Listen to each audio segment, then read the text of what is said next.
የተከበራችሁ ኢትዮጵያውያን እንዴት ናችሁ? ማቲያስ ነኝ። ይህ አይኤፍኤስ በሚል ተከታታይ የማቀርብላችሁ 49ኛው ቪዲዮ ነው። ዛሬ በፈረንጆቹ ቀን 17 ኖቬምበር 17 2025 ነው። እንግዲህ በ48 47 ያየን የነበረው ቫት ዊዝሆልዲንግ ስለሚለው ነው። ማለት ቫትን እየተነተኑት ነው። የኢትዮጵያ እንግዲህ ቫቱ ቀንሷል ነው ቫት ገቢው ከ2014-15 ጀምሮ የቀነሰ ነው ያለው ከቫት የሚገኘው ገቢ። ኢኮኖሚው ያድጋል። በአንጻራዊነት ግን ከኢኮኖሚው ጋር አብሮ ኢኮኖሚው ያድጋል፣ ነገሮች ለውጣሉ። ነገር ግን ከለውጡ ጋር አብሮ ቫቱ ከማደግ ይልቅ እየቀነሰ ነው የመጣው ነው። እንግዲህ ለምንድን ነው የሚቀንሰው ብለው እንደገና ቫቱን ራሱ ማለት ጠቅላላ ቻፕተሩን ካያችሁት በታክስ አይነቶች ቫት፣ ከዛ በኋላ የኢንካም ታክስ፣ ከዛ ቀረጥ ወዘተ እያሉ በየታክሱ አይነት ላይ ዘርዝረው ሊያጠኑት ነው። ስለዚህ አሁን ቫቱን እያጠኑት ነው ማለት እየበረበሩ ነው ስለ ቫቱን ሲበረብሩ ግን ቫቱ ራሱ ደግሞ ክፍልፋይ ያለው ውስጡ ነው እና ከክፍልፋዮቹ ከቫት አይነቶቹ አንዱ ዊዝሆልዲንግ ቫት የሚባል ነው። ዊዝሆልዲንግ ቫት የመንግስት የበጀተሪ መስሪያ ቤቶች እና የመንግስት ኮርፖሬሽኖቹ ግዢ ሲፈጽሙ ወይም ክፍያ ሲፈጽሙ ለሚያገኙት አገልግሎት ወይም ለሚገዙት ዕቃ አገልግሎቱን ያቀረበላቸው ወይም አገልግሎቱን ወይም ዕቃውን ያቀረበላቸው ድርጅት የቫት ተመዝጋቢ ከሆነና ዋጋ ሲያስገባ ከነቫቱ ካስገባ ቫቱን አይሰጡትም። ኦኬ ከነቫቱ አስገብታል አይተናል፣ ግን ቫቱን እኛ ይዘን የዕቃውን ክፍያ ብቻ ነው ቫቱን ለስ ነው የምንከፍል። ስለዚህ ቫቱን እንይዘዋለን። ቫቱ ዊዝሆልዲንግ የሚባለው እሱ ነው እና ቫቱ ዊዝሆልዲንጉ መቀነሱ ነው አንዱ። እንግዲህ ቫቱ ማለት በጠቅላላው ቫቱ ምን ያህል ቀነሰ ብለው ሲሉ በ2% ቀንሷል። በ2% ቀንሷል። ይሄ 2% ግን እንደገና ይከፋፈላል ነው 1.4 አሰባሰብ ጋር የተያያዘ ጉዳይ ነው። 0.1 አንዳንድ ኤግዘምት የተደረጉ አይተሞች አሉ፣ ግን በጣም ጥቂት ነው ከጠቅላላው ከቫቱ 0.1 ነው። ዊዝሆልዲንጉ በ0.6% ኮንትሪቢዩት ያደርጋል ነው ከዚህ በ2% ካለው ቅናሽ ውስጥ በጠቅላላ እና እሱም ብለው ነው የሚመጡት። አሁን እሱም ብለው መጥተው ዊዝሆልዲንጉ ለምን ቀነሰ ብለው ያው አናላይዝ ያደርጋሉ ማለት ነው። ዊዝሆልዲንጉ ከምን ጋር ይገናኛል ነው በጀነራል በመርህ ደረጃ የመንግስት እነዚህ የበጀት መስሪያ ቤቶቹና ኮርፖሬሽኖቹ የመንግስት መስሪያ ቤቶቹና ኮርፖሬሽኖቹ ግዢ ሲፈጽሙ ወይም ክፍያ ሲፈጽሙ ነው የሚፈጠረው። ምክንያቱም ግዢ ሲፈጽሙ የሚገዙበት ተቋም ቫት የተመዘገበ ከሆነ ወይንም ክፍያ ሲፈጽሙ ክፍያውን የሚቀበለው ቫት ተመዝጋቢ ከሆነ ቫት ጀነሬት ይደረጋል ማለት ነው። ስለዚህ ከነሱ ቫት ጀነሬሽን ወይም ኢንቨስትመንታቸው ጋር የተያያዘ ነው። ስለዚህ በእነሱ ቋንቋ ሲያስቀምጡት ፐብሊክ ሴክተር ኢንቨስትመንት ነው። ፐብሊክ ሴክተር ኢንቨስትመንት ነው ጀነሬት የሚያደርገው ነው። ፐብሊክ ሴክተር ኢንቨስትመንት ነው ቫቱን ጀነሬት የሚያደርገው። ስለዚህ የዚህ የፐብሊክ ሴክተር ኢንቨስትመንት መቀነስ ቫቱን አስቀንሶታል፣ ዊዝሆልዲንግ ቫቱን። ምክንያቱም በገዛችሁት መጠን ነው። ለምሳሌ 10 ቢሊዮን ብር አውጥታችሁ ግዢ የምትገዙ ከሆነ ጀነሬት የምታደርጉት ቫት 1.5 ቢሊዮን ይሆናል።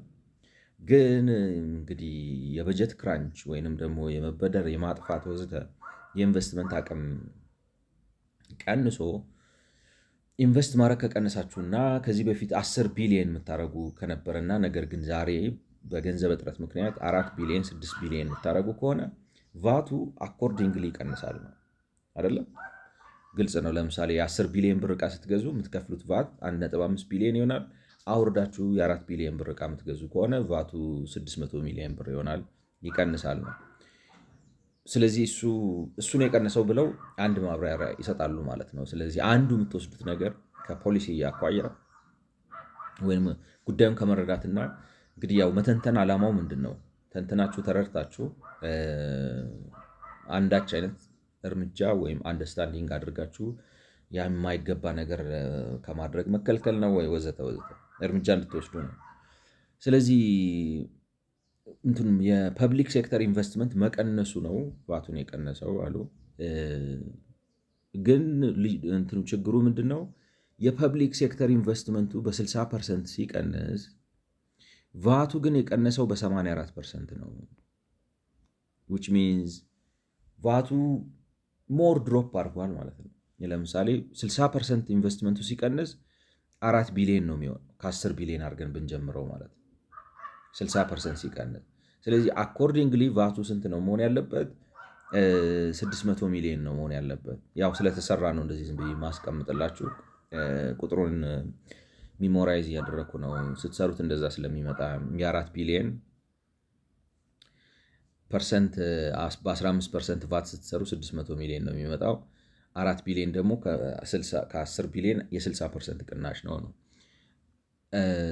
600 ሚሊዮን ነው የሚመጣው።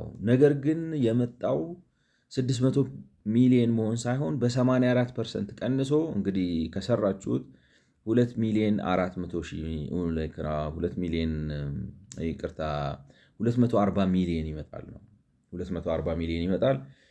84% ነው የቀነሰው። ስለዚህ አዎ የኢንቨስትመንት መቀነስ ኮንትሪቢዩት አድርጓል ማለት ዋናው ተጠያቂው የመንግስት ኢንቨስትመንት መቀነስ ነው ቫት ዊዝሆልዲንጉን የቀነሰው።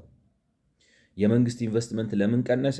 እንግዲህ ኢምፕላይ እንዳደረጉት በጣም ይበደር ነበር ነው የመንግስት ኢንቨስትመንት ድሮውንም ኢንቨስት የሚያደርገው ውስጣዊ የኢንቨስትመንት አቅም ገንብቶ ማለት አቅም ገንብቶ በሌላ አማርኛም ገበያ አሰርቶ ካፒታል ፈጥሮ ያንን አይደለም ኢንቨስት ያደረገው።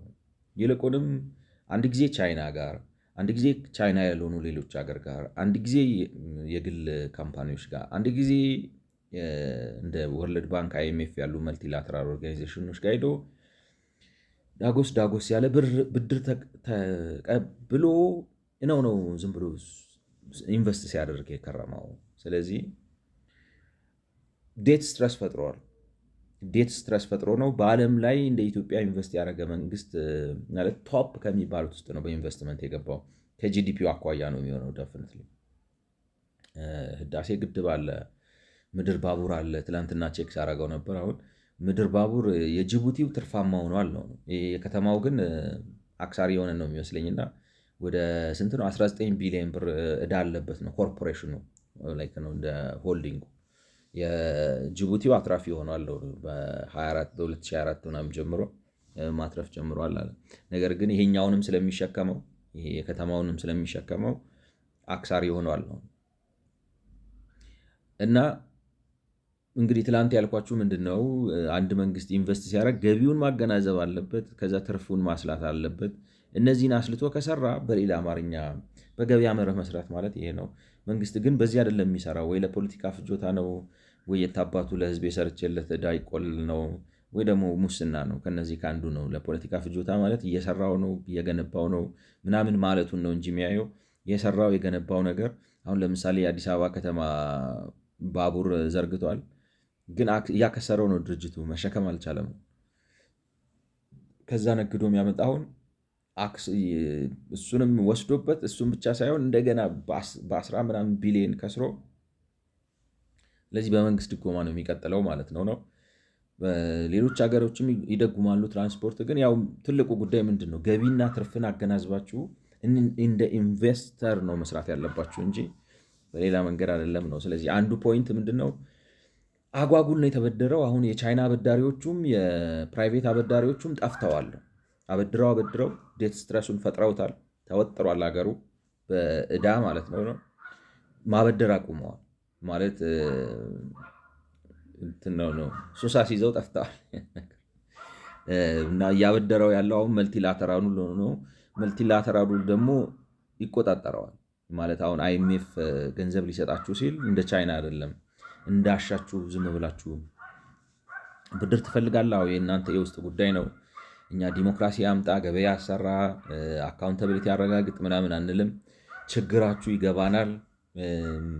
ዓለም ባንክ አይኤምኤፍ ዝም ብለው ወሬ ብቻ ነው። ጥያቄ መጠየቅ ነው። ገብተው ሀገር አደህይተው አቃጥለው መውጣት ነው። እኛ በውስጥ ጉዳይ አንገባም፣ የሚያስፈልጋችሁ ከሆነ እንሰጣለን ብለው ሰጥተዋል ነው። ግን ሰጥተው አሁን ዴት ስትረሱ ሲፈጠር የሉም ነው፣ አቁመዋል ነው፣ አያበድሩም። እስካሁን የተሰጠነው ራሱ አልተከፈለንም ነው። ደስፓይት ኢት ኦል ግን የሚያበድር ማን ነው? አይኤምኤፍ ነው? ወርልድ ባንክ ነው? ምናልባት ኤፍዲቢ ነው? አፍሪካን ዴቨሎፕመንት ባንክ ነው?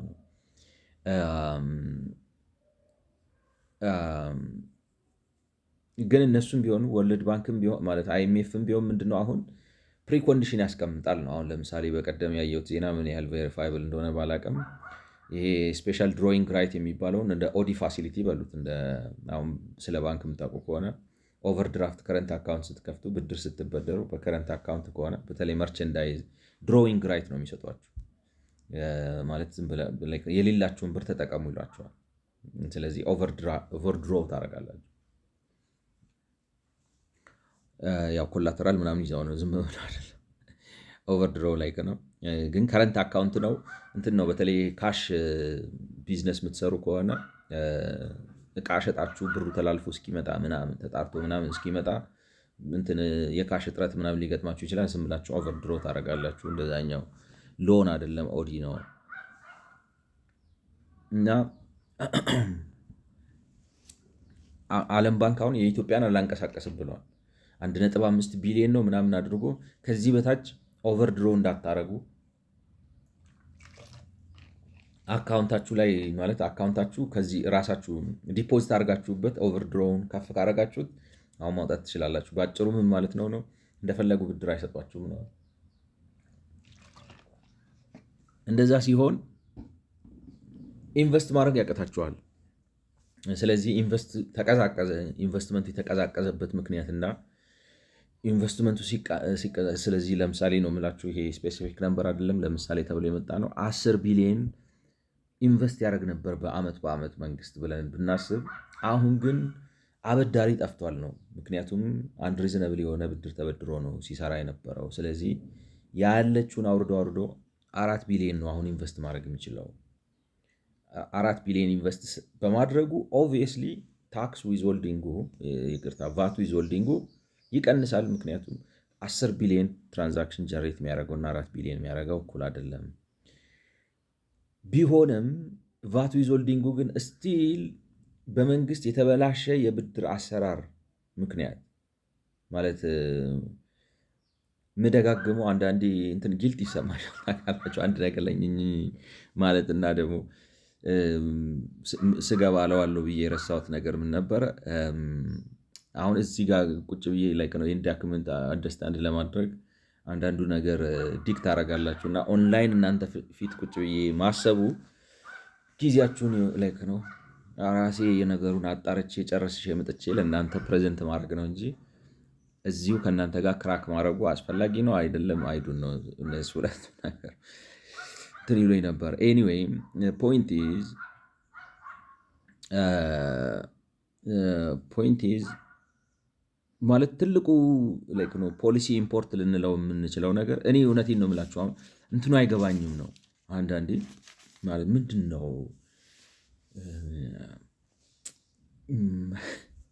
ማይገባኝ ምንድን ነው መሰላችሁ ሰው እንዴት ማለት ለነገው አያስብም ነው። በገበያ መመራት ማለት እኔ ሆነ ያገኘሁት ነው ብላችሁ በገበያ መመራት ማለት መርህን ማክበር ህግን ማክበር ማለት ዲሞክራሲን መፍቀድ ማለት ዛሬ ይቅርብኝ ማለት ነው። እኔ ባልሆንም ላይ ነው ከራስ በላይ አሳልፋችሁ ለሀገር ለህዝብ ለነገው ለመጻዊው ማሰብ ማለት ነው። በሀገራችን አሁን የጠፋው ነገር ምንድን ነው? አሁን ነው እዚህ ጋር ነው ኢሚዲየትሊ ነው ቶሎ በል ነው እዚሁ ነው። ግን እንደዚህ አይገነባም ሀገር። ገብቷችኋል? ቀስ ተብሎ ነው ማለት ቀስ ስንልማ ህዝቡ አይታገሰንም፣ ይገለብጠናል፣ ይጮሃል፣ ያምጻል፣ ይረብሻል። እንትን ከሌለ እኔ አይመስለኝም ማለት መንግስት አሁን እንደዚህ አይነት ብዙ የብድር ዕዳ ውስጥ የሚገባው እኔ በዚህ ምክንያት ይመስለኛል። ሌላ ምክንያት ሊኖር ይችላል፣ ግን በዚህ ምክንያት ይመስለኛል። እና ዱዌል አደርግበታለሁ ነው የምላችሁ። ገቢውን አገናዝቦ ቀስ ብሎ ወጪ ከገቢ ባላንስ አድርጎ ወዘተ ወዘተ መስራት የለም ነው። ዝም ብለን እንረጫለን ነው የምላችሁ። ሆነስትሊ ነው እና ለምንድን ነው እንደዚህ የምንሆነው? እንደ ሀገር ነው የምላችሁ። እኔ መልስ የለኝም ማለት ሰበብ ማለት ውስጣችን አቅም ገንብተን አቅም እንገንባ፣ ዲሞክራሲ እናምጣ፣ ገበያ እናሰራ፣ ሰው ከትንሽነቱ ጀምሮ ይደግ፣ የሀገር ውስጥ ባለሀብቶች ይፈጠሩ፣ ሰው ኢንቨስት ያደርግ። ታውት ሰውን በገንዘብ በምናምን አትቆጣጠሩት፣ በህግ ተቆጣጠሩት፣ በዚህ ያዙት። አንሰማም ነው ዊ ዶንት ዋና ሂር ዳት እና ዝም ብለን በቃ አሁን እኛ ያለንበትን ነገር ብቻ ነው የምናስበው። እና እኔ ለምንድን ነው እንደዚህ የምንሆነው? እኔ መልስ የለኝም ነው የምለው። እና እንግዲህ ያ ምክንያት ሄዶ መጥቶ መንግስትን ኢንቨስትመንት አውርዷል ነው። የመንግስትን ኢንቨስትመንት ሲያወርድ ዊዝሆልዲንጉንም አውርዶታል። ፖይንት ኢዝ ዊዝሆልዲንጉን ያወረደበት ግን ኢንቨስትመንቱ በወረደበት ልክ አይደለም፣ 60 እና 84 ነው የሚል ነገር አመጡ ማለት ነው። አሁን እኔ ሳስበው ትላንትናም ነው ወደ ማታም አካባቢ ዝም ብዬ የሆኑ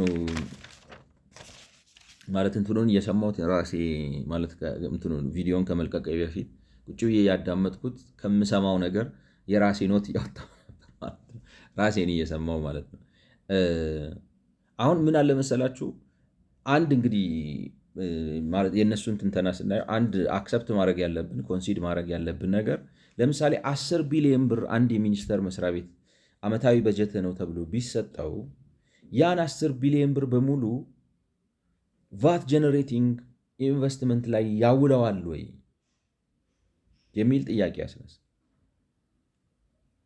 ገብቷችኋል? ላያውለው ይችላል። ቢካዝ ኤቭሪቲንግ የምገዛው ቫት ጀነሬት የሚያደርግ ነው። ለምሳሌ በተለያየ ምክንያት ቫት ጀነሬቲንግ ያልሆነ ነገር ሊገዛ ይችላል እና ያንም ቤንችማርክ ያስፈልጋል ነው። 10 ቢሊዮን ብር ተሰጠው ማለት ሁል ጊዜ 1.5 ቢሊዮን ብር ጀነሬት ያደርጋል ማለት አይደለም በቫት ዊዝሆልዲንግ which means everything that it buys ቫት ጀነሬቲንግ ነው ማለት ይቻላል። እነሱ ራሳቸው እንዳሉት አሁን ሪከሪንግ የሆኑ ነገሮች ሊኖሩ ይችላሉ። ከዚህ አሁን 10 ቢሊዮን ብር ተብሎ በጀት ሲሰጠው ደሞዝ ሊከፍል ይችላል። ደሞዝ ሲከፍል ለተሰይ 1 ቢሊዮን 2 ቢሊዮን ብር ቢከፍል የ1 ቢሊዮን 2 ቢሊዮን ብር ቫት ጀነሬት አደረገ። ስለዚህ ቫት ጀነሬቲንግ የሆነው የኢንቨስትመንት ኢኒሻል መነሻው 8 ቢሊዮን ሊሆን ይችላል። ስለዚህ አሁን ከ8 ቢሊዮን የ8 ቢሊዮን 1.5 ላይ ነው 15% ስታረጉት የ8 ቢሊዮን ብር 8 ሲባዛ 0.15 ስታረጉት 1.2 ሊሆን ይችላል ማለት ነው። ስለዚህ የቫት መጠኑ 1.5 ቢሊዮን ከመሆኑ የተነሳ ምክንያቱም መነሻ ባላንሱ ራሱ 2 ቢሊዮኑ በደሞዝ ወይንም ደግሞ በሌሎች በጠቃቀን ወጪዎች ቫት ካልተመዘገቡ ደንበኞች ከሚገዙ ዝም ብለው የሻይ ሊሆኑ ይችላሉ። አንዳንዴ ስብሰባ ምናምን ሲደረግ እና ነገሩ ከመሸ ሻይ ቡና ሲያዙ ሊሆን ይችላል ወዘተ በዛ የሚወጣ ሆኖ ምንድነው የሚባለው ኢንተርቴንመንት ምናምን የሚሉት ፈንድ አለ። አሁን እንግዲህ ስራ ቤት ሰርታችሁ የምታውቁ ከሆነ ከመሸ ስራ እየተሰራ ራት ይታዘዛል ወይ ምናምን ትበላላችኋል። እንደዛ ሲደረግ ወይ ሊወጣ ይችላል ወይ አንዳንዴ የሆኑ ነገሮች ወጥተው ጥቃቅን ወጪዎች ወጥተው ሊሆን ይችላልና ተደምሮ ቶታሊ ኢንቨስትመንቱ 10 ቢሊዮኑ ጀነሬት የሚያደርገው 1.5 ሳይሆን 8 ቢሊዮኑ ሊሆን ይችላል። እንትኑ ላይ የሚያርፈው ታክስ ጀነሬት የሚያደርጉ ወይንም ለቫት ዊዝሆልዲንግ ቫት የተመዘገቡ ሰዎች የምትገዟቸው እቃዎች የ8 ቢሊዮን ብቻ ሊሆን ይችላል። ስለዚህ ቫታችሁ ኦልሬዲ ቀንሷል ማለት ነው በ20% ቀንሶ 1.2 ቢሊዮን ይሆናል ጀነሬት የምታደርጉት መጀመሪያውንም ድሮ ነው። ስለዚህ በሌላ አማርኛ ምንም እንኳን 10 ቢሊዮን ለኢንቨስትመንት ቢሰጣችሁ ኢንቨስት የምታደርጉት ዊዝሆልዲንግ ጀነሬት በሚያደርግ መልኩ ኢንቨስት የምታደርጉት 8 ቢሊዮን ነው። ስለዚህ በ20% ኦልሬዲ ቀንሷል ማለት ነው። ስለዚህ ኢንቨስትመንታችሁ አሁን በማን ነው ስሙ 4 ቢሊዮን ሲሆን ቶታል የሚሰጣችሁ ኢንቨስትመንት 4 ቢሊዮን ሲሆን ሜቢ ስቲል ከዚህ ውስጥ እነዚህ 2 ቢሊዮኑ ኢት ካን ቢ ሶ ኢሴንሻል ኤክስፔንስ ልትተኩት በጀቴ ቀንሷል ምናምን ብላችሁ ማትቀንሱት ወጪ አለ። በጀቴ ቀንሷል ምናምን ብላችሁ ማትቀንሱት ወጪ ቀንሶ 2 ቢሊዮን ሆኖ ስለዚህ ቫት ጀነሬት የሚያደርገው ወጫችሁ 2 ቢሊዮን ሆኖ ቫት ጀነሬት የሚያደርገው ወጫችሁ 2 ቢሊዮን ሆኖ ስለዚህ የ2 ቢሊዮን ስትሰሩ የ2 ቢሊዮን 15% ስትሰሩ በጣም ወርዶ 300 ሚሊዮን ሊመጣ ይችላል ማለት ነው። ያኛው 240 ነው የሆነው 240 ሚሊዮን ነው የሆነው 84% ሲቀንስ ማለት ነው። ስለዚህ እንትናችሁ ኢንቨስትመንታችሁ የቀነሰው በ40 ቢሊዮን ነው። ይቅርታ ኢንቨስትመንታችሁ የቀነሰው በ60% ነው። ነገር ግን የመጀመሪያውን ሴናሪዮ ይሄ ቫት ጀነሬት የሚያደርጉትን ወጪዎች ከግምት ስላላስገባችሁ ይሄ 4 ቢሊዮን ሆኖ ያለ ቶታል ኢንቨስትመንታችሁ ቀንሶም 4 ቢሊዮን ሆኖ ያለ ጀነሬት ያደረጋችሁት ቫት ግን 240 ሚሊዮን ሲሆን እናንተ የምትጠብቁት 600 ሚሊዮን ስለነበረ ምክንያቱም እዚህ ጋር አስዩም ስታደርጉ 10 ቢሊዮኑ ኢንቨስት ተደርጎ 1.5 ነው። ስለዚህ ይሄኛው 4 ቢሊዮን ነው ሲወስድ 1.5 ቢሊዮን ነው። ይሄ 600 ሚሊዮን መሆን አለበት ብላችኋል። ነገር ግን ከግምት ያላስገባችሁት 400 ቢሊዮን ኢንቨስትመንት የሚሰጣቸውም 2 ቢሊዮን ኢሴንሻል የሆነ ኤክስፔንስ ነገር ግን በፍጹም ዊዝሆልዲንግ ቫት ጀነሬት የማያደርግ እንትን አለ። ፕራክቲሱ አለ ኦልሬዲ ኤግዚስተንት ነው። ስለዚህ መጥቷል ነው እዚህም አብሮ ተሸጋግሮ መጥቷል። ስለዚህ እንትናችሁ የቀነሰው ከ15 ቢሊዮን አንጻር ስታዩት 300 ሚሊዮን ማለት ክሎዝ ቱ 80% ነው የቀነሰው ነው በ60% ሳይሆን ቫቱ ቢካዝ ይህ ነው ላይክ ነው 80% ኦፍ 1.5 ቢሊዮን ስንት ይመጣል ብላችሁ ብትሰሩ 300 ሚሊዮን አካባቢ የሚመጣ ይመስለኛል። አንድም ላይክ ነው 15 ሲባዛ 0.8 ስታደርጉት ስንት ነው? 300 ሚሊዮን ያልኩት ሚሊዮን 80% ሶሪ 80% ሳይሆን 20% ነው መሆን ያለበት። ገልብጣችሁ ታይምስ 0.2 ስታደርጉት ይገርማችኋል ይመጣል 80% ነው እንትናችሁ ለምሳሌ መነሻችሁ 10 ቢሊዮን ነው በእነሱ አሰምሽን 1.5 ቢሊዮን ቫት ነው ይሄ ወረደ 4 ቢሊዮን ሆነ። ይሄ ሪዳክሽን በ60% ነው። እዚህ ላይ ጀነሬት የተደረገው ግን ኢን ሪል ታይም ቼክ ሲደረግ 300 ሚሊዮን ይሆናል።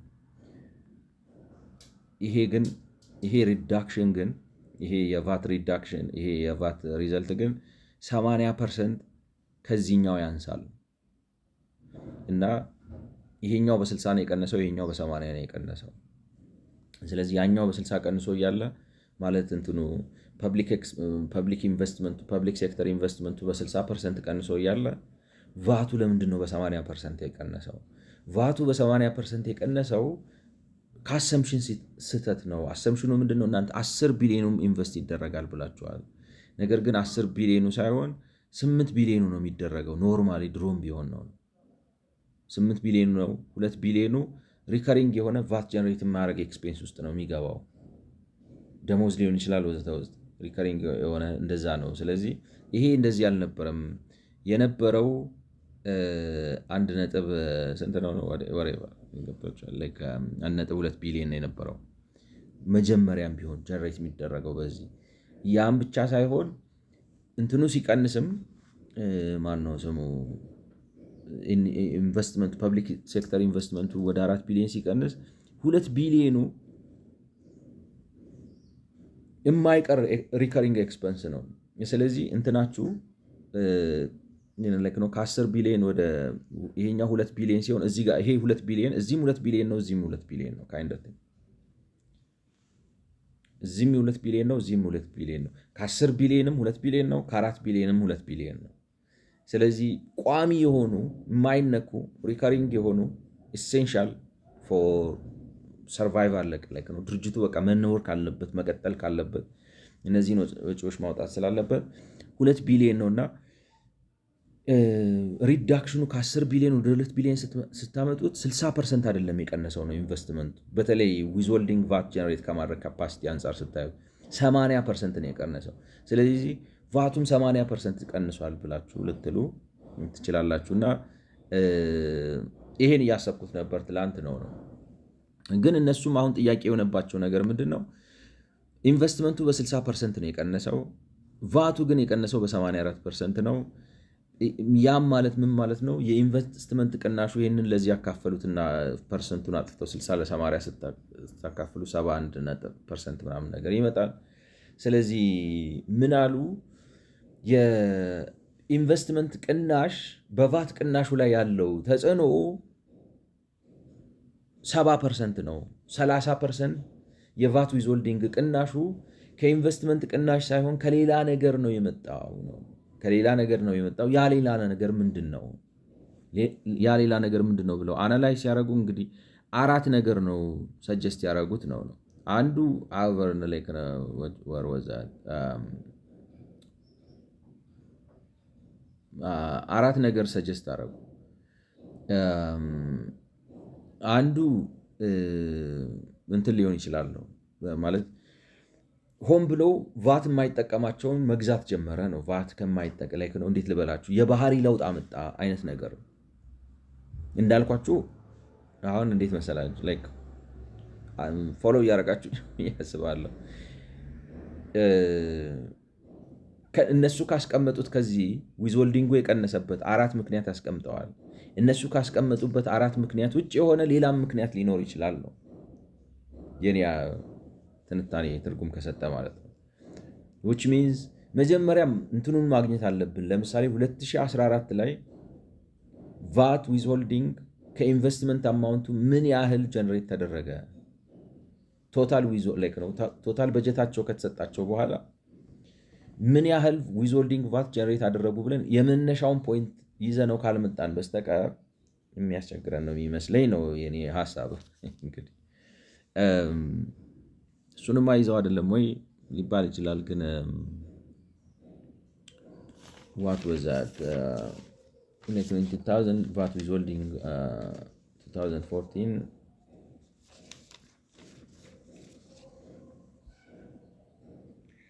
አንድ ነገር አስቀምጠው ነበር። አሁን እዚህ ጋር the fall in public sector investment is ይሄን እያነበብኩ ነው። The fall in public sector investment is a key factor in explaining the reduction in VAT withholding revenues. However, the fall in VAT withholding revenues between 2014-15 and 2021-22 was 84 from እንግዲህ የቀነሰው ከስንት ነው?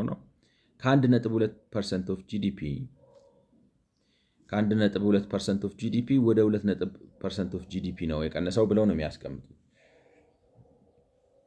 አሁን ቫቱ ብቻ ነው ያለን ነው ገብቷችኋል? ላይክ ነው ቫት ዊዝሆልዲንግ ጀነሬት የሚደረገው ይሄ ማለት ነው what you call it substantially exceed the fall in public sector investment 60% from 17.5% of GDP to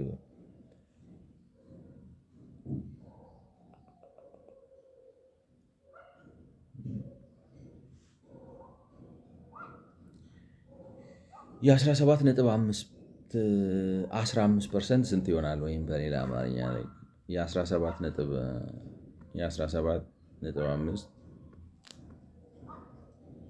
ታይምስ 0.15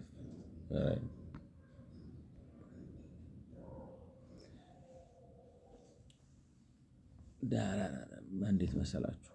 አንድ ነገር ላሳያችሁ ነው ሀሳብ። የኢትዮጵያ ጂዲፒ አለ። ይሄ ጂዲፒ ነው በሉት። ይሄ ጂዲፒ ከዜሮ ይጀምራል። ሌት ሰይ እዚህ ጋር 100 ቢሊዮን አለው። 100 ቢሊዮን መቼ? በ2014-15 ማለት ነው። 100 ቢሊዮን ነው። በዚህ በ2014-15 የኢትዮጵያ ፐብሊክ ሴክተር ኢንቨስትመንት 17.5% ኦፍ ጂዲፒ ነበር ካላችሁ ነው እንትኑን ፐርሰንት 100 ቢሊዮን ካረግ ነው። ለምሳሌ እንዲቀል ነው ቁጥሩ እንዲከፋፈልና በትክክል እንዲመጣ ነው። 100 ቢሊዮን 80 ሊሆን ይችላል፣ 130 ሊሆን ይችላል፣ 140 ሊሆን ይችላል። ግን እንትኑን ፐርሰንቴጁ አይቀየርም። ገብቷችኋል አይደል? በፐርሰንቴጁ 100 ቢሊዮን ከሆነ ኤግዛክትሊ 17.5 ይመጣል። ከፍ ስታደረጉት ግን ሳምቲንግ ኤልዝ ይመጣል። ስለዚህ ለማቴማቲክሱ እንዲመች ነው 100 ቢሊዮን ያደረጉት። ኤግዛምፕለሪ ነው። የዚህ 17.5 ፐብሊክ ሴክተር ኢንቨስትመንት ነበር ነው። ይሄ 17.5 ፐብሊክ ሴክተር ኢንቨስትመንት ግን ጀነሬት ያደረገው ቫት ኦን ዳት ኢየር 1.2% ኦፍ ጂዲፒ ነው። ስለዚህ ምን ብላችሁ ይሄን ፐርሰንቴጁን ምናምን ጣጣ አውጥታችሁ በዚህ አሰምሽን መሰረት ነው ምላችሁ የኢትዮጵያ ጂዲፒ 100% ነው፣ 100 ቢሊዮን ነው መቼ በ2014-15 ብላችሁ አስዩም አድርጋችሁ ምን ማምጣት ትችላላችሁ ማለት ነው። የ17.5 ቢሊዮን ብር ነው። ዶላር በሉት ብር በሉት ችግር የለውም ቁጥሩ ነው። 17.5 ቢሊዮን ብር ኢንቨስትመንት ጀነሬት ማድረግ የቻለው ታክስ 1.2 ቢሊዮን ብር ነው። ይሄ 1.2 ግን 10% እንኳን አይደለም የዚህን ነው የ17.5 ወይንም ከ17.5 ቢሊዮን ብር ኢንቨስትመንት 1.2 ቢሊዮን ብር ኢንቨስትመንት ዊዝሆልዲንግ ታክስ ጀነሬት ካረጋችሁ ኢንቨስትመንቱ የመንግስት ሴክተር ኢንቨስትመንቱ 100% ቫት ጀነሬት እያደረገ አይደለም። እንዲያውም 7.5 ምናምን ነው የሚመጣው። ምክንያቱም 1.2 የ17.5 ስንት ፐርሰንት ነው ብላችሁ መስራት 1.2 የ17.5 ስንት ፐርሰንት ነው ብላችሁ ነው መስራት 1.2 የ17.5 ሲባዛ 100 ነው 6.8% ነው 1.2። ስለዚህ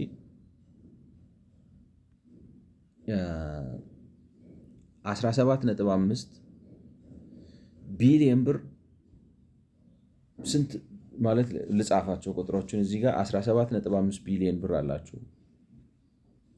እዚህ ላይ በ15% ኢንትረስት በ15% ቫት ብትሰሩ 17.5 ሲባዛ 0.15 ቫት ጀነሬት መደረግ የነበረበት 2 ቢሊዮን 625 ሚሊዮን ነው ጀነሬት መደረግ የነበረበት ማለት ነው። ኢን አክቹዋሊቲ ግን ጀነሬት የተደረገው 1.2 ቢሊዮን ነው ማለት ነው። 1.2 ቢሊዮን ከሆነ ከፍተኛ ሪዳክሽን አለው ማለት 1.2 ከሁለት በስንት ቀንሷል ነው 2.625 1.2 ቢሊዮን ሆነ ስትሉ በስንት ፐርሰንት ቀንሷል ማለት መሰላችሁ? 2.65 ሲቀነስ 1.2 ሲካፈል 2.65 625 የ54% ሪዳክሽን አለው ሲጀምር ራሱ ነው። የ54% ላይክ ነው የ54% ሪዳክሽን አለው ማለት ምን ማለት ነው? ላይክ ነው 17.5 ቢሊዮን ኢንቨስትመንቱ ነው 1.2 ቢሊዮን አክቹዋሊ የተሰበሰበው ቫት ዊዝሆልዲንግ ነው። ግን አንደር ሰርከምስታንስስ መሰብሰብ የነበረበት 2.625 ቢሊዮን ነው። ስለዚህ በኖርማል በጤናማውም ጊዜ ከዚህ በፊት በነበረው ፕራክቲስ ቫቱ ስንት ነበር የመጣልን? ቫቱ ወደ 0.54 54% ማለት ነው። ይጣፋል ደግሞ ተመልሶ የ54% ቅናሽ አለው። 15 ቢሊዮን 15% ሲሆን 2.625 ቢሊየን 1.2 ቢሊየን which is 54% of የ54% ቅናሽ አለው ወይም 46% ኦፍ ያኛውን ነው የሚሆነው ነው የኦሪጂናሉ የ2.625 ቢሊየን 46% ነው ይሄ ብር ማለት 46% ነው። አሁን ይሄ በ60% ሲቀንስ በኤክሴል ካላረግ ነው አንድ በሺቱ አድርገን እንስራው። እንግዲህ ሪላክስ አድርጌ ነው የምሰራው ማለት because ሪላክስ አድርጌ ነው የምሰራው ማለቴ ሰዓታችሁን ወሰድኩ ምናምን ብዬ አልጨነቅም። 17.5 መነሻው ነው 17.5 መነሻው ነው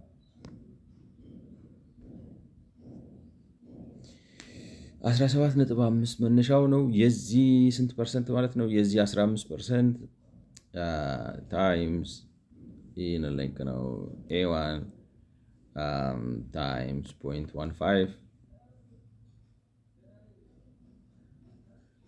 እንደዚህ ነው የሚመጣው 2.65 ማለት ነው። አክቹዋሊ ግን ስንት ነው? 1.2 ነው 1.2 ነው 1.2 is in percentage it is B minus C over B ነገር ነው አይደለ? ስለዚህ B1 minus C1 like divided by B1 kind of thing. And let's put them in እንደዚህ ነገር አይደለም oops is equal to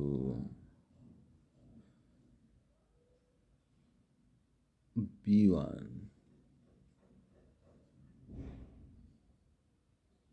ማች አላደረገም ነው። ኦኬ 54% ማለት ነው። እዚህ ዝም ብለን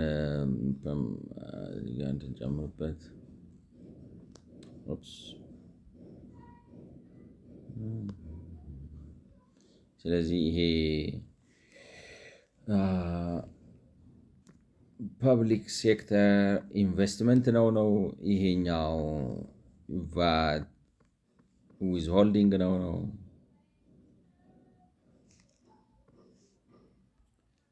ይሄ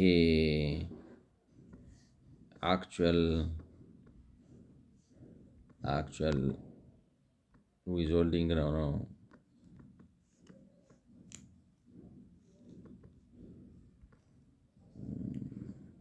ይሄ reduction ነው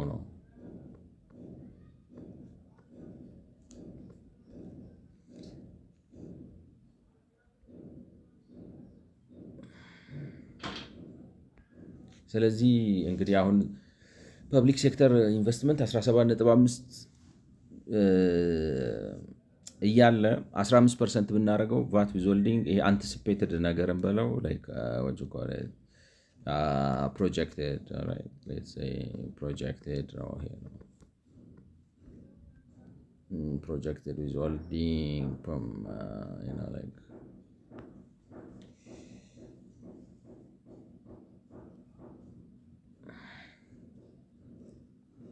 ስለዚህ ፕሮጀክት የተደረገው 2.625 ነው። አክቹዋል ዊዝሆልዲንግ 1.2 ነው። ሪዳክሽን በ54% ቀንሷል ነው። አሁን ፐብሊክ ኢንቨስትመንት በ60% ቀነሰ ብለን እናስብ። ሁለተኛ ሮ ማለት ነው። ይሄ ሁለተኛ ሮ ይሄኛው በ60% ሲቀንስ ማለት ነው። ይህንም በ60% ስትቀንሱት ስንት ይመጣል መሰላችሁ? በ60% ስትቀንሱት በ40% የዚህ 40% ማለት ነው በ60% ሲቀንስ ማለት ስለዚህ ይህ ነው ላይክ ነው ምንድነው ነው ፒኤስአይ 3 ቢ3 ሶ ላይክ ነው ቢ3 ታይምስ 04 ማድረግ ነው ላይክ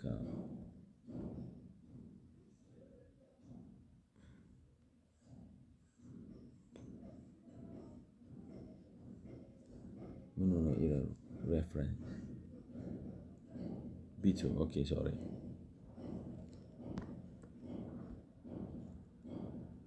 ስለዚህ ያለ እንትኑን ያን እንዳልኳችሁ 17.5 አድርጋችሁ ስትወስዱት በ60% ከቀነሳችሁት በ7 ቢሊዮን ነው የሚሆነው ነው 60% ሪዳክሽን አድርጎ ስለዚህ ፕሮጀክትድ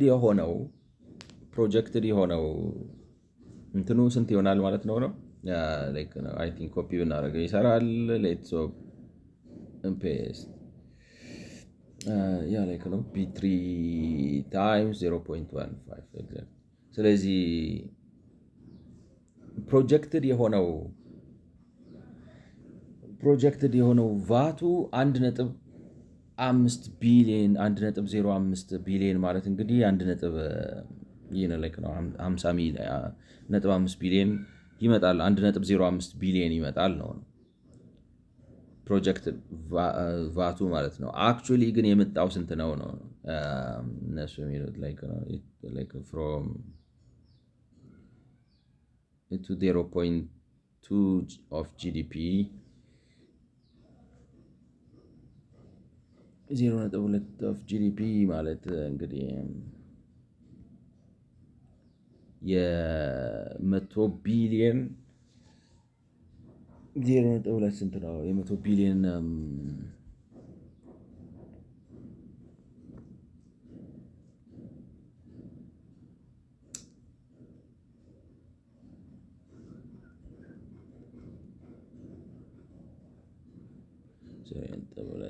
ሲካፈለው 100 ማለት ነው 0.2 divided like 0.2 divided by 100 0.02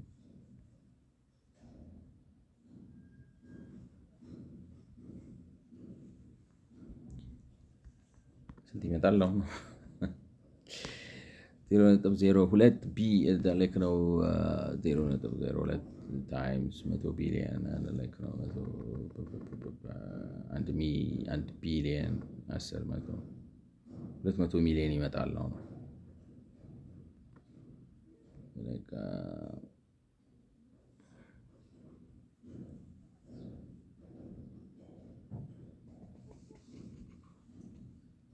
አይ ዶንት ኖ እንዴት አድርገን መጀመሪያ ቤዙን ማስገባት ነበረብን ታይምስ 1 2 3 1 ሚሊዮን ቢሊዮን 1 hopefully counter it errors correctly is the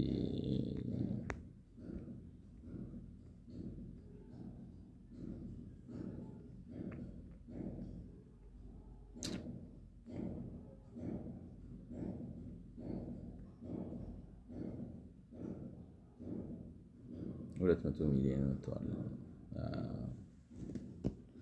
ስለዚህ አክቹዋል ዊዝሆልዲንግ 2 ቢሊዮን ነው ፕሮጀክትድ ዲፍረንስ አሁን ስንት ይመጣል ነው 1.05 ቢሊዮን ስንት ነው ይሄ አይ ቲንክ ራሱ ቁጥሩ ነው ብናስቀምጠው ችግር የለም መሰለኝ 0.02 what was that 1.2 0.2 ብናረገው እንትኑ ማች ያረጋል ብለን ተስፋ እናድርግና 0.2 መጣም በለው 0.2 ስለዚህ ይሄ C2D2 minus 3 like copy paste አናቱ ላይ መጥቶ ቁጫል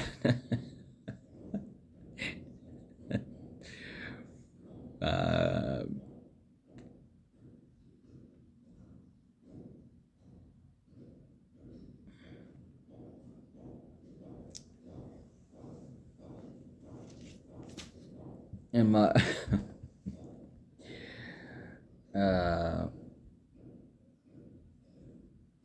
እንዴት አድርገውት እንደሆነ አላውቅም። እንዳለ እስካሁን ያስቀመጥኩት አርጊመንት በሙሉ ክርክር በሙሉ አፈር ቅድም ያስበላው ነው።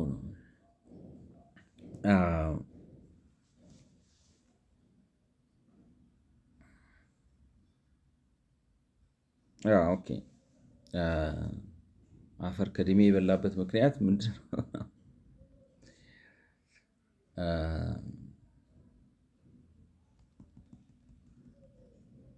አፈር ከድሜ የበላበት ምክንያት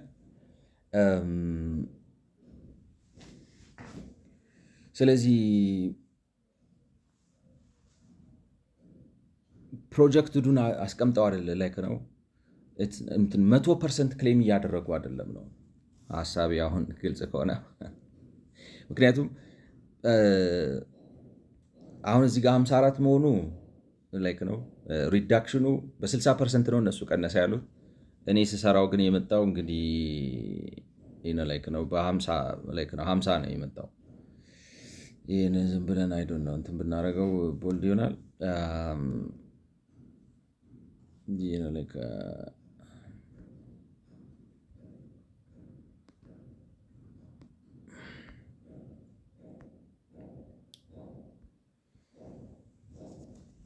መጠበቤ ነው ማለት አልጥም ስላለኝ ነው እያሰብኩት። እንግዲህ ማታ ግን ሀሳቡ ምንድን ነው? ፐብሊክ ሴክተር ኢንቨስትመንት በ60% ቀነሰ። ዊዝሆልዲንግ ግን በ80% ቀነሰ።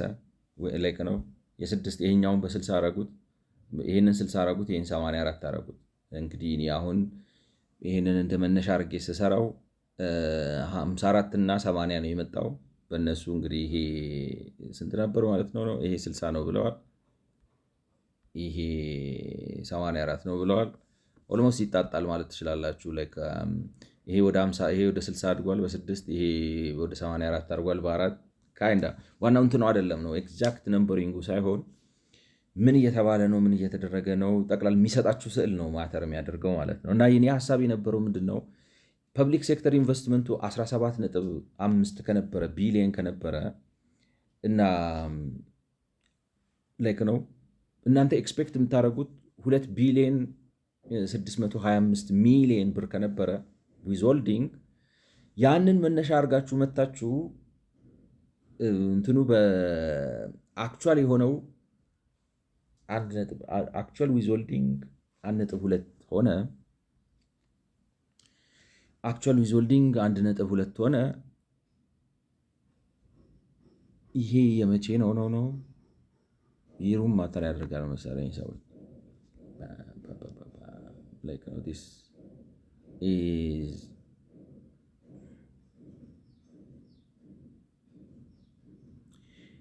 ከ17 ወደ 7% ጂዲፒ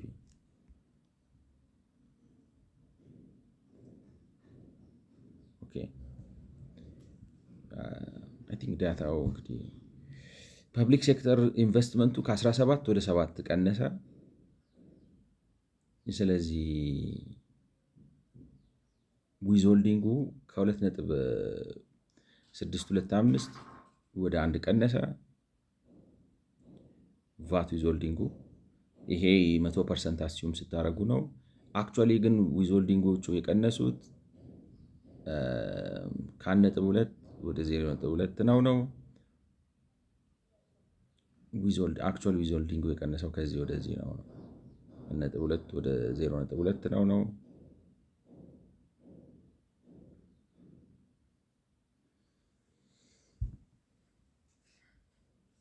what I'm trying to see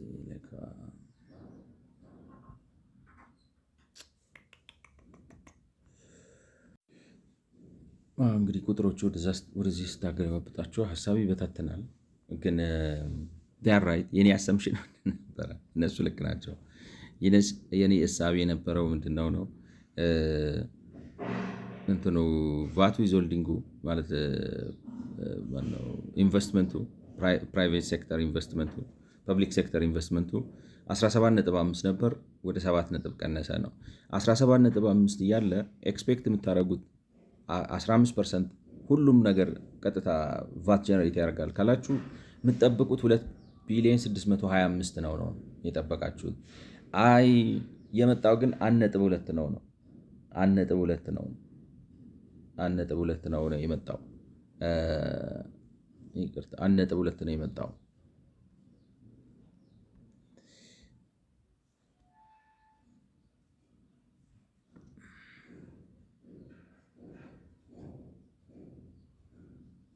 ያ በካልኩሌሽን ነው የመጣው። ስለዚህ ከዚህ ወደዚህ ሲቀንስ ማለት የ17 ቢሊዮን 2.625 ቢሊዮን ነው ቫት ኤክስፔክት የምታደርጉት። መቶ ማለት 15%ን በሙሉ 17 ቢሊዮኑን በሙሉ ቀጥታ ቫት ጀነሬት ያደርጋል ካላችሁ የምትጠብቁት 2.625 ቢሊዮን ነው። ኢንቨስትመንታችሁ ግን በ60% ሲቀንስ እና 7 ቢሊዮን ሲሆን አኮርዲንግሊ ቫታችሁ የሚሆነው 1.05 ነው። ይሄን ከዚህ ጋር ብትሰሩት ይሄን ከዚህ ጋር ብትሰሩት 40% ነው የሚመጣው ነው። ልክ ነው። በይቅርታ የ60% ሪዳክሽን አለው ነው። የ60% ሪዳክሽን ካለው ይሄም አክቹዋል ዊዝሆልዲንጉም ከዚህ ወደዚህ ሲወርድ በ60% ነበር መቀነስ ያለበት ማለት ነው። ለምሳሌ ይህንን በ60 ብናባዛው ስንት ነው ነው ኢቱ ነው። ይሄን እዚህ ጋር ማለት ነው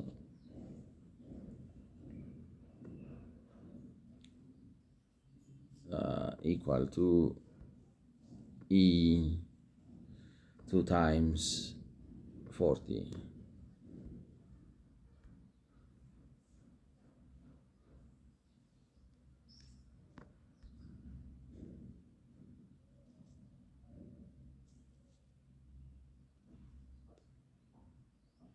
E 2 times D2 አልከው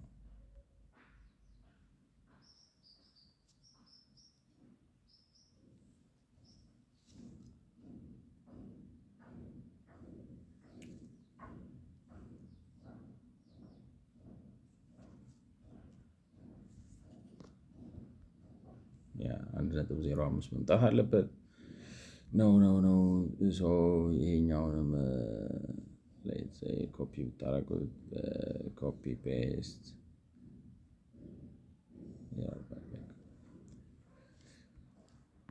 ሆፕፉሊ ታይም አለን ማለት ነው እንግዲህ።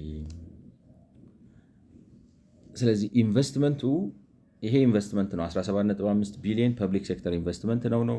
በ60% ስትቀንሱት 7 ይመጣል ማለት ነው። 7 ቢሊዮን ይመጣል። አኮርዲንግሊ ቫት ዊዝሆልዲንግ ፕሮጀክት የምታደርጉት ቫት ዊዝሆልዲንግ ፕሮጀክትድ የሆነው ቫት ዊዝሆልዲንግ ሲጀምር ፕሮጀክት የሆነው ማለት በ15% ቢሰራ ብላችሁ አስዩም ስታደርጉ ማለት ነው። አሰምሽኑ ነው በ15% እዛ 17.5 ላይ ቢሰራ ብላችሁ ስታስቡ 2.625 ነው የሚመጣው። በ7 ስታደርጉት 1.5 ነው። የዚህ 40% አርጋችሁ ብትሰሩትም 1.05 ነው የሚመጣው። ምክንያቱም ሪፍሌክት ስለሚያደርግ ማለት ነው። ይሄንን ዴን አክቹዋል ዊዝሆልዲንጉ ላይ ስትመጡ የተገኘው ቁጥር የሚያሳያችሁ ምንድነው? 1.2 እና 0.2 ነው። 1.2 ቢሊዮን እና 0.2 ቢሊዮን ማለት 200 ሚሊዮን ማለት ነው።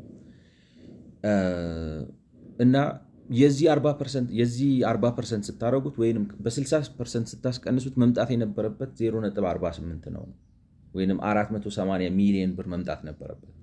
የኢትዮጵያ ጂዲፒ 100 ቢሊዮን ነው ብላችሁ ብታስቡ ቫት ዊዝሆልዲንጉ 480 ሚሊዮን መምጣት ነበረበት። አክቹዋሊ ግን የመጣው 0.2 ነው። ስለዚህ ኢንቨስትመንቱ በ40% ቀንሶ ሳለ ኢንቨስትመንቱ በ60% ቀንሶ ሳለ ዊዝሆልዲንጉ ግን የቀነሰው በዚህ ነው በ80% ነው። ይሄኛው በ54% ነው። በዚህ በእኔ ካልኩሌሽን ከሄድን ዊዝሆልዲንጉ የቀነሰው በ54% ነው። ይቅርታ ፐብሊክ ሴክተር ኢንቨስትመንቱ የቀነሰው በ54% ነው። ዊዝሆልዲንጉ ግን የቀነሰው በ20% ነው። የኔ አሰምሽን የነበረው ኦሪጂናሊ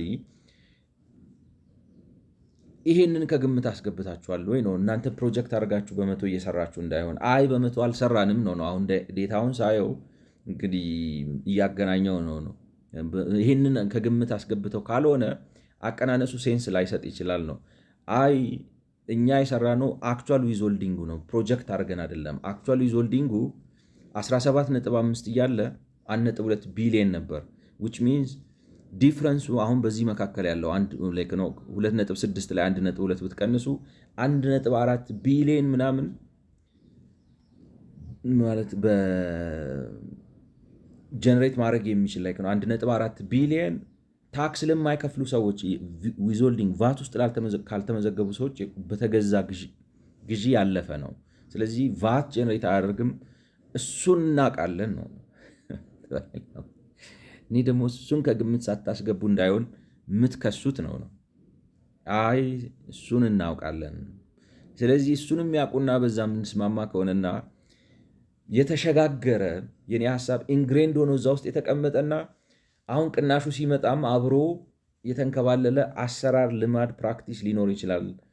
እሱን ከግምት ሳታስገቡ እንዳይሆን። እዚህ ጋር የምታችሁ አሁን 4 ጎዞች አሉት። እነሱም አንደኛው ላይክ ነው ቫት ዊዝሆልዲንግ